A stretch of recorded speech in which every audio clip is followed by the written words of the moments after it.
Today, we're going to talk about what is going to happen in the real estate market in Central Florida for the summer of 2024 and how the NAR settlement may shake things up. You don't want to miss this one. It's coming up next.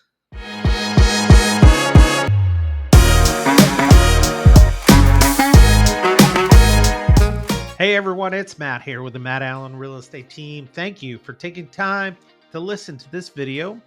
If you're new to our station, as I always say, hit like, smash that subscribe button, the like button, the bell so you're notified when new videos come available. It really helps out my channel. I'm really trying to grow, especially here in Central Florida. If you're living here and you're looking at buying or selling a house, I have 22 years of experience.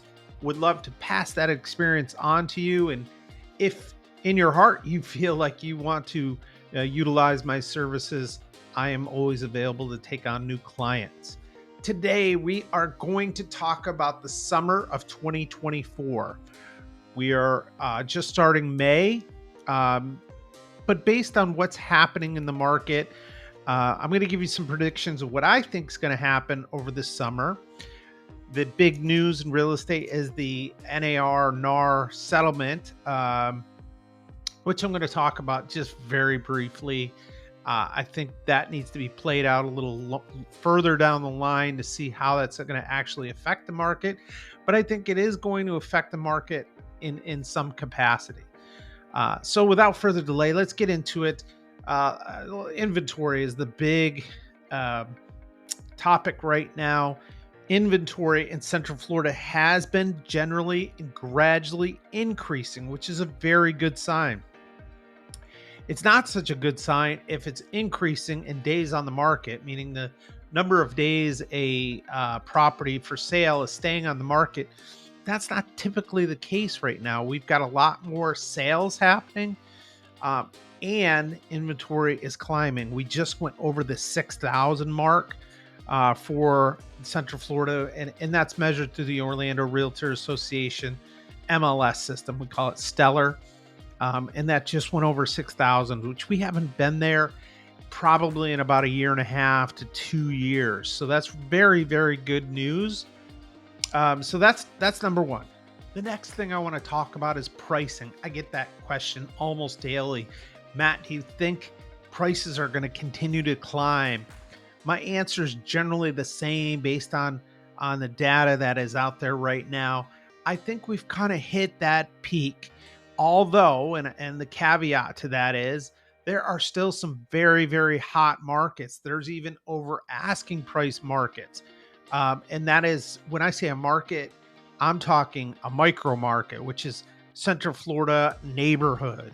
And a good example, Bay Hill, one of the neighborhoods I live in, pricing to be on that golf course are breaking records right now. So the demand in certain pockets of neighborhoods and whatnot, those are really taking off in some areas. In some areas, they're not. I have some property in another part of Central Florida where we're barely getting any showings, and it is very well priced.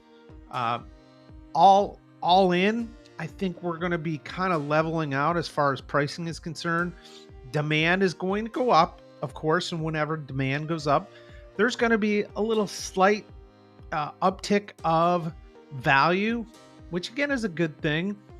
We don't want to see it going in the other direction, obviously, but I think that's where we're going to head into June, July, and August. I really think the amount of interest and the amount of sales is definitely going to go up over the summer. So keep that in mind and keep an eye out for that. Now, the biggest wild card in all of this has to be interest rates, because as much as people want to think they know what they're going to do, we really, really don't. In fact, just as of recently, the Fed, as you know, I love that word, has held rates, so they haven't brought them down.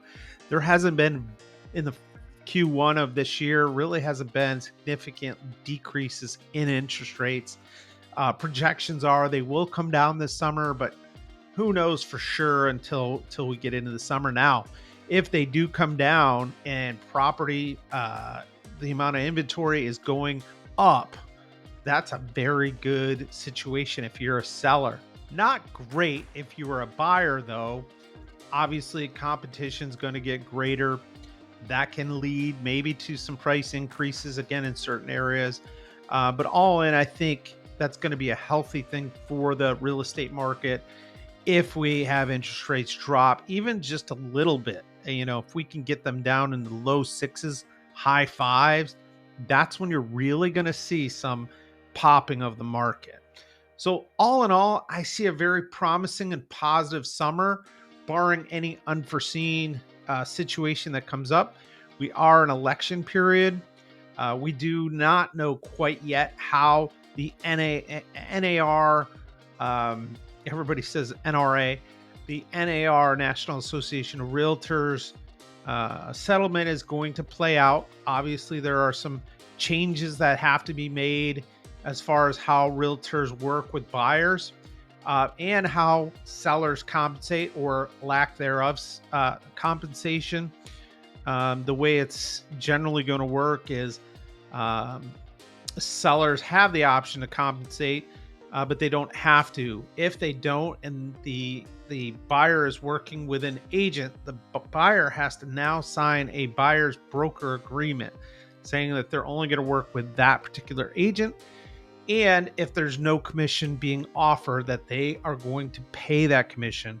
That's going to be a hard pill for a lot of buyers to swallow, especially first-time home buyers, because right now they're typically cash light, meaning that they have enough money for a down payment, closing costs, but they don't have additional funds for things like paying a commission to a real estate professional such as myself. So we're going to kind of have to see how that plays out. But it could hold some buyers back from making offers and buying if they're going to have to come up with additional funds to pay for commissions or broker compensation. So we'll wait on that one. I'm not going to get too crazy, and I encourage everybody not to get too excited about that, because I think there's some things that need to be worked out in order to see how that's going to play out over the summer. But I think that takes effect in July.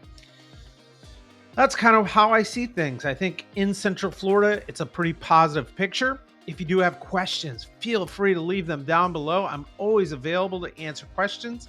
I'm going to put my number up here, right here, 321-228-5555. Please call me anytime. Text me if you're not comfortable calling me. And as always, I thank you for watching, and I'll see you on the next video. Bye-bye.